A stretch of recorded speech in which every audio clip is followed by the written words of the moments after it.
Dans cette vidéo, on va traiter des exercices de génétique pas à pas pour expliquer le mode de transmission d'un couple d'allèles, monohybridisme, dans le cas de gènes portés par des chromosomes asexuels, les autosomes.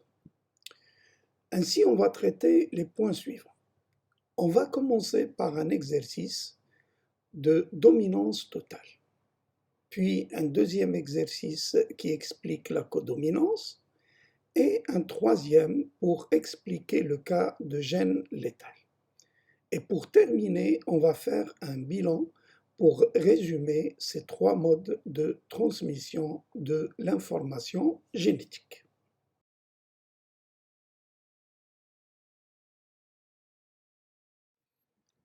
Dans cet exercice, on va étudier un cas de dominance totale en utilisant les travaux classiques de Mendel. Pour comprendre la transmission d'un caractère d'une génération à l'autre, Mendel féconde artificiellement deux variétés de pois de lignée pure, l'une avec le caractère graine lisse et l'autre avec le caractère graine ridée. La descendance F1 ne possède que des grains lisses. Il poursuit l'expérience en réalisant l'autofécondation de la génération F1. Ainsi, en F2, on obtient 75% de graines lisses et 25% de graines ridées. À l'aide d'un raisonnement rigoureux, expliquez les résultats obtenus lors de ces deux croisements.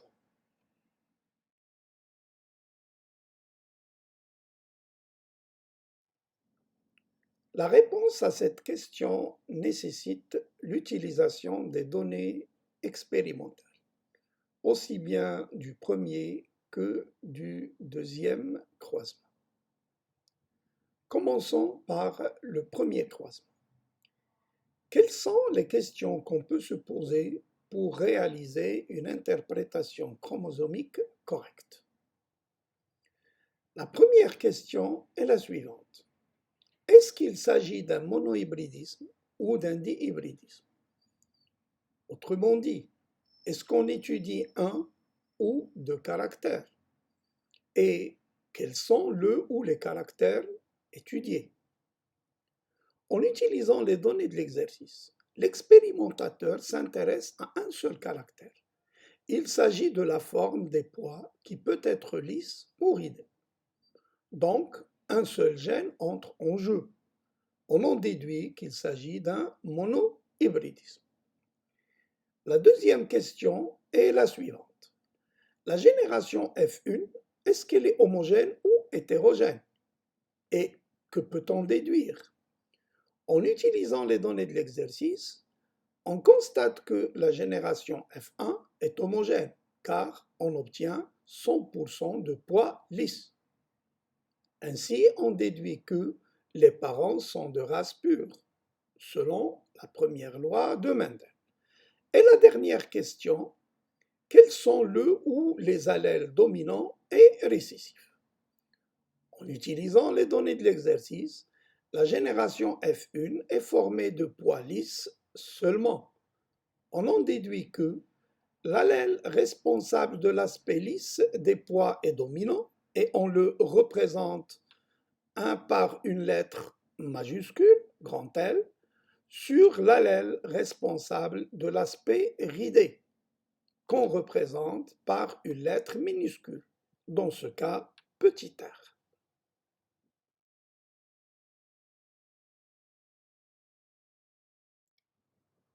En utilisant les déductions précédentes, on peut réaliser l'interprétation chromosomique du premier croisement, qui nécessite la mise en évidence des points suivants. On doit noter les parents, leur phénotype, leur génotype, les gamètes qu'ils peuvent avoir, ce qui permet de donner le phénotype, le génotype et le pourcentage des individus de la première génération filiale F1. Commençons par les parents. On a croisé des pois lisses avec des pois ridés. Le phénotype, il s'écrit toujours entre deux crochets, en lettres majuscules pour le dominant et en lettres minuscules pour le récessif. Les deux individus croisés sont de race pure. C'est pourquoi le génotype des pois lisses est L sur L et le génotype des pois ridés, c'est R sur R. Un individu de race pure donne un seul type de gamète. C'est 100% L pour les pois lisses et 100% R pour les pois ridés. Ainsi, la génération F1, on aura 100% de pois lisses avec un génotype hybride. Et comme vous voyez, les résultats théoriques coïncident avec les résultats expérimentaux.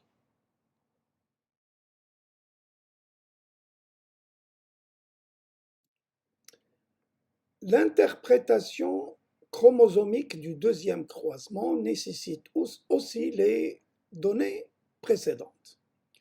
Il s'agit d'une autofécondation des individus de F1 dont le phénotype est lisse-lisse, le génotype est hybride, L sur R. Ainsi, ils vont donner deux types de gamètes, 50% chacun. Et la génération F2 sera traitée dans l'échiquier de croisement. Voilà, on va placer les individus dans leur case. Chaque individu a deux types de gamètes, L et R, avec les mêmes proportions, 50% chacun. Ainsi, on va obtenir les individus suivants. Les résultats seront résumés dans le tableau suivant, comme génotype et comme phénotype. Les génotypes qu'on a obtenus, un quart lisse de race pure, LL, et deux quarts lisses hybrides, L sur R, ce qui donne un phénotype lisse avec trois quarts. Les individus ridés, R sur R, représentent un quart aussi bien par leur génotype que par leur phénotype. Maintenant, essayons de comparer les phénotypes L et R dans les résultats théoriques et les résultats expérimentaux. On constate que les résultats théoriques coïncident avec les résultats expérimentaux. Donc, il s'agit bien d'un monohybridisme avec dominance totale pour une autofécondation.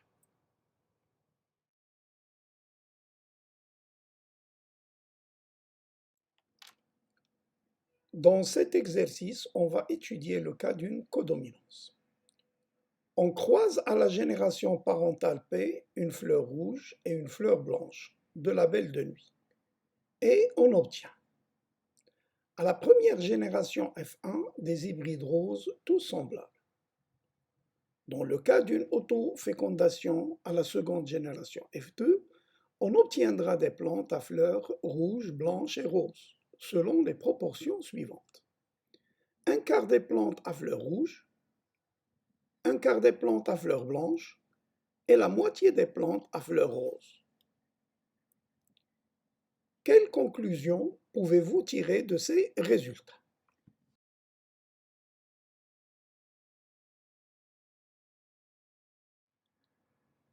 Pour répondre à cette question, on doit utiliser les données expérimentales,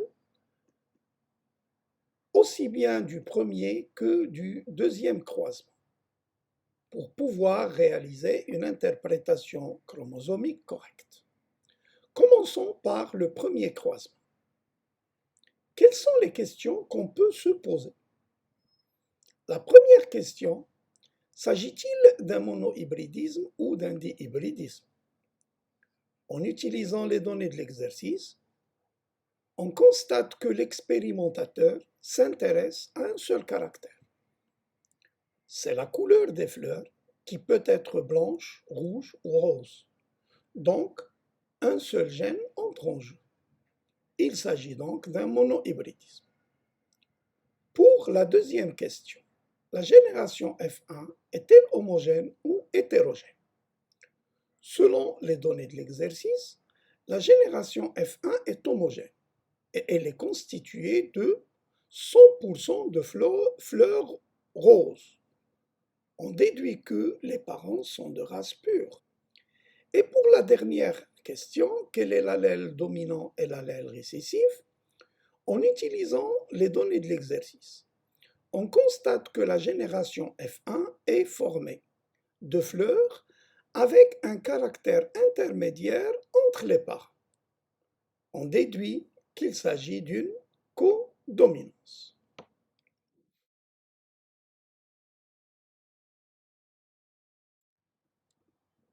Commençons par l'interprétation chromosomique du premier croisement. Le croisement entre des fleurs blanches et des fleurs rouges, les phénotypes en majuscule parce qu'il s'agit d'une codominance et les parents sont de race pure. Et chaque parent va produire un seul type de gamète. B pour les fleurs blanches et R pour les fleurs rouges. La première génération est homogène, 100% caractère intermédiaire entre les parents. C'est une codominance. Couleur rose. Pour le deuxième croisement, il s'agit d'une autofécondation. Le phénotype des parents est intermédiaire. Les deux parents sont hybrides et vont produire ainsi deux types de gamètes chacun, 50% B et 50% R. Pour avoir la deuxième génération, on doit réaliser un échiquier de croisement. Voilà. Les gamètes de chaque individu et les phénotypes et les génotypes pour les individus de la génération F2. Comparant les résultats théoriques et expérimentaux, on constate qu'il y a une coïncidence parfaite des résultats théoriques et des résultats expérimentaux. Donc, il s'agit d'un monohybridisme avec codominance.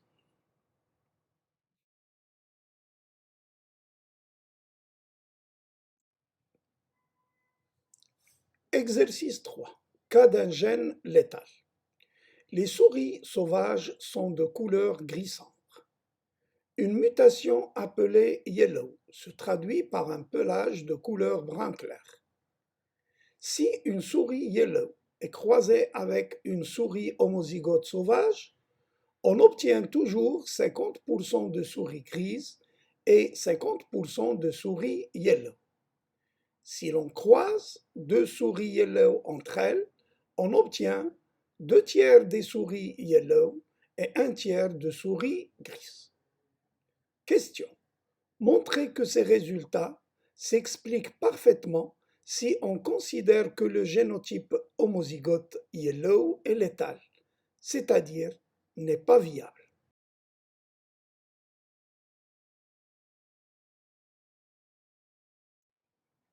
Pour répondre à cette question, on doit utiliser à chaque fois les données de l'exercice pour pouvoir réaliser une interprétation chromosomique correcte.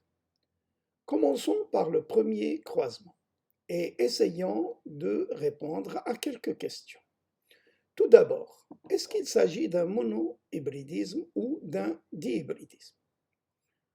Selon les données de l'exercice, le caractère étudié est la couleur du pelage des souris, qui peut être gris ou brun clair. Donc, il s'agit bien d'un monohybridisme. Et on constate que les individus obtenus sont hétérogènes.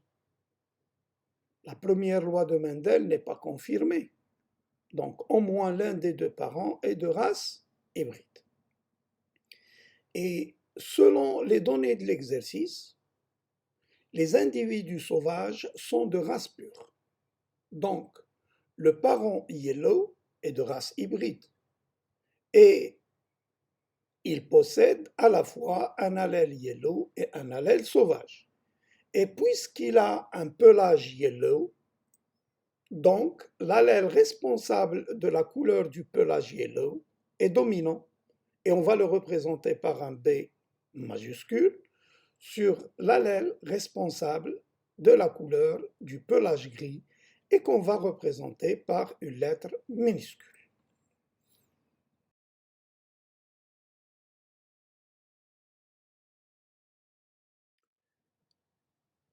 Interprétation chromosomique du premier croisement.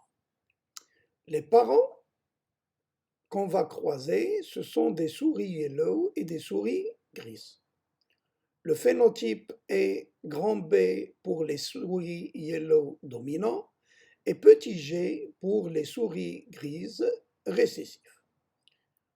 Comme on a déjà vu, les souris yellow sont hybrides et possèdent à la fois l'allèle B et G, et les souris grises sont récessives et par conséquent de race pure.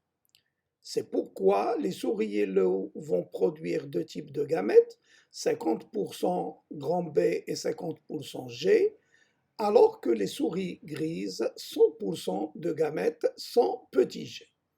Et pour déterminer la composition de la génération F1, on doit réaliser l'échiquier de croisement. Les individus dominants produisent deux types de gamètes, 50% chacun, grand B et petit g, alors que les souris grises produisent un seul type de gamète. Voilà les résultats du croisement. Essayons de comparer les résultats qu'on a obtenus. Phénotype, grand B, petit g, on constate que les résultats théoriques coïncident avec les résultats expérimentaux. Donc, il s'agit bien d'un monohybridisme avec dominance. Interprétation chromosomique du deuxième croisement. Le croisement entre les souris yellow dominants avec un génotype hybride va donner pour chaque individu deux types de gamètes équiprobables, 50% grand B et 50% petit g pour chaque individu. Pour déterminer la composition de la génération F2, on doit réaliser l'échiquier de croisement. Voilà, essayons de placer les gamètes et les proportions de chaque individu. Le croisement entre ces gamètes va donner les résultats suivants. 75% de souris yellow et 25% de souris grises. Maintenant, on va comparer les résultats théoriques et les résultats expérimentaux.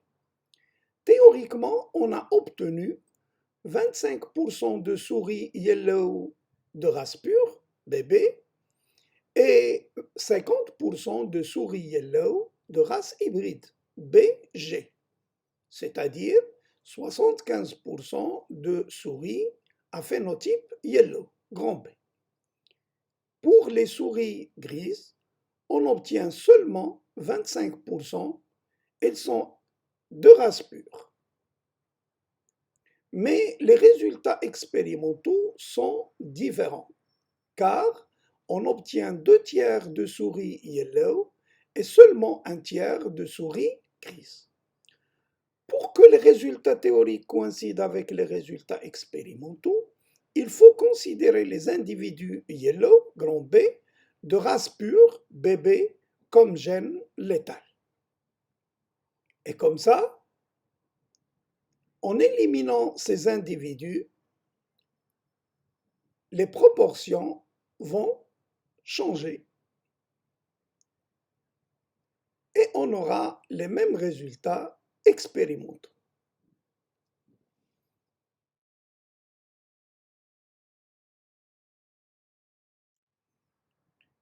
Essayons de réaliser un bilan dans lequel on va résumer les 3 modes de transmission d'allèles étudiés.